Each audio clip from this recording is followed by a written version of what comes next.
Welcome to Penrose Learning, where we make understanding easy. In this video, I will explain how to fix the golf slice using an easy method. Many golfers struggle with a slice, which causes the ball to curve sharply to the right for right-handed players. We will focus on two key areas: your setup and your grip. These adjustments are straightforward and can make a dramatic difference in your ball flight, helping you hit straighter shots consistently. First, let's adjust your setup. For a right-handed golfer, aim your feet, hips, and shoulders slightly to the left of your target.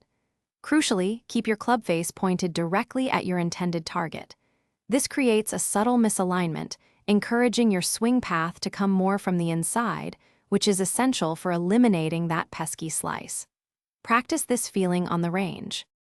Next, let's strengthen your grip. For a right-handed golfer, rotate your left hand slightly to the right on the club. When you look down, you should be able to see 2 to 3 knuckles on your left hand. This stronger grip helps prevent the club face from opening excessively during your downswing, which is a major contributor to slicing. It gives you more control and power. Finally, let's refine your swing thought. As you swing, imagine pushing the club out towards right field if you were playing baseball. Also, concentrate on hitting the inside half of the golf ball.